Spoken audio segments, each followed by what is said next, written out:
Hello and welcome to the video for third years on genetic engineering, which is the next topic we're going to be looking at while we are in lockdown.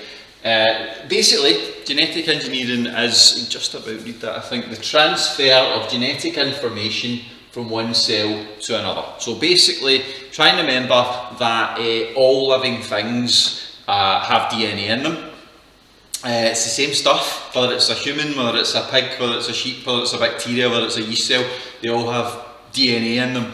And that DNA can be read by any other living thing. So if you take a gene from one organism and put it into another organism, then that DNA can be understood by that second organism. And as soon as that's been realised, people have started to develop this process called genetic engineering. One of the most principal ways, and you may well be asked this in the exam, is where might genetic engineering be used? Why might genetic engineering be used? Very simply put, you might try and, the best example I can give is if there's a gene for, let's say, insulin production. So somebody who is diabetic, as you probably know, can't produce their own insulin. So what we can do through genetic engineering is we can take a healthy person's cell, we can take the gene for insulin production from that healthy cell, put it into a bacterial cell, weirdly, so into a bacterial cell now has a human gene in it, and that bacteria can then start to generate human insulin, which is a real breakthrough, a scientific breakthrough from that really has allowed us to push forward and produce these proteins, human proteins, that ordinarily we wouldn't be able to produce. So I'm going to very briefly take you through that process. For National 5 level, there isn't that much you need to know about this, I have to say. So I'm going to take you through the key points and take you through each stage, tell you everything you need to know. As I said before, you watch these videos a few times, you rewind, you pause, you stop, you think, alright, did I understand what he said? If not, you rewind it, you listen again, and just do that until you're quite happy. Then, as you'll see on Teams, you've got a scavenger hunt to complete. You have your mind map from your green booklet that you were given before Christmas, and you also have your the forms to fill in. Now, like I said before, the third year homework wasn't massively brilliant. There's a few of you still need to do the first one, so this is now a second homework exercise you need to work on. So please make sure you start doing these things as they're required. Okay, right, so process of genetic engineering, as I said, you're transferring the genetic information from one cell to another cell. In this particular case, we have a healthy human cell here. Inside the nucleus, as you will know, you will find chromosomes. This is a really enlarged one. That's not really the size of a chromosome in comparison to a nucleus, of course, but just to let you see it. And I've highlighted or darkened down this particular gene here, which we talk about the required gene. So this would be the gene for insulin production. The first thing that happens during genetic engineering is you basically cut that gene out. So that gene is isolated and removed from the human cell. We will come back to how that's done, or what's used for that to happen in a wee minute. Right? So anyway, first thing that happens is the required gene is removed from a human chromosome. The second thing that has to happen is we've got to then start to think, well, we want this to be in a bacterial cell, don't we? So we need to start off with a bacterial cell. Here's a typical bacterial cell you may remember from the start of Unit 1.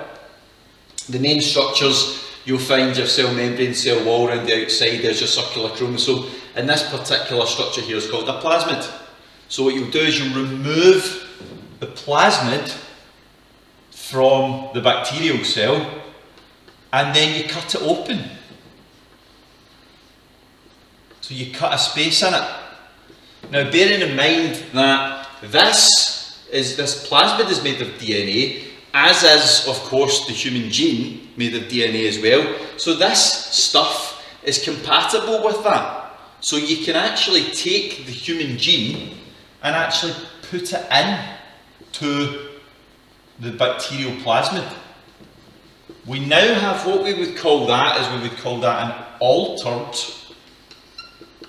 plasmid.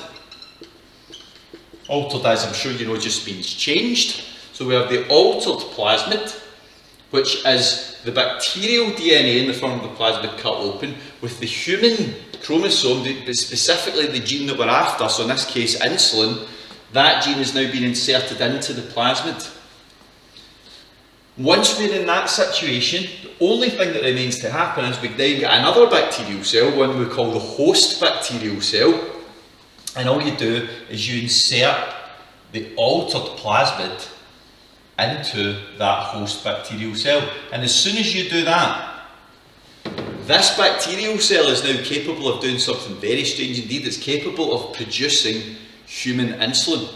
And there's obviously no use for the bacteria to do that, but it's useful to us because bacteria, as I'm sure you understand, can divide really quickly. You can get millions and millions and millions of bacterial cells really, really fast. They make copies of themselves, and if the original copy that you got all those millions from already had the gene for insulin in it, then that means that every new bacterial cell would also have that gene for insulin. So we end up with a massive population of bacteria all capable of producing insulin, and then that insulin can just be extracted, can be put into syringes, injections, whatever, and then given to the population of humans that are diabetic. Okay, so very quick summary, and then we'll come on to that very last point that I was going to make. Genetic engineering is the idea of you transfer genetic information or DNA from one cell to another. In this particular case, it's from a human cell into a bacterial cell.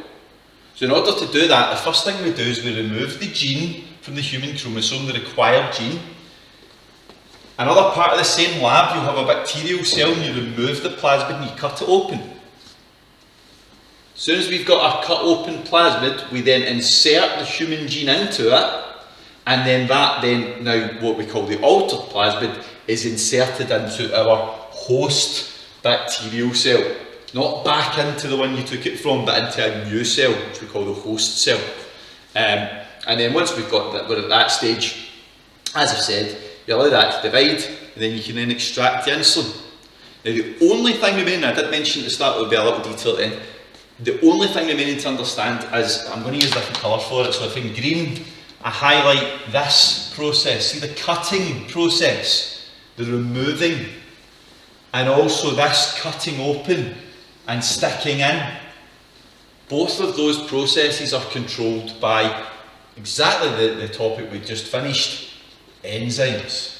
Very, very important in the process of genetic engineering. So the removal of the gene, the cutting of the chromosome to take the required gene out, the cutting open of the plasmid and the sticking of the required gene into the plasmid, all of those processes require enzymes. And that is all you need to know about genetic engineering. So as I said, watch this video a few times, pause it, rewind it, watch wee bits of it. You know, once you feel, right, I've got that in my head, then embark on the three things: the mind map, the scavenger hunt online, and the homework exercise. And that's all for next Wednesday, the 20th. Okay, thanks guys.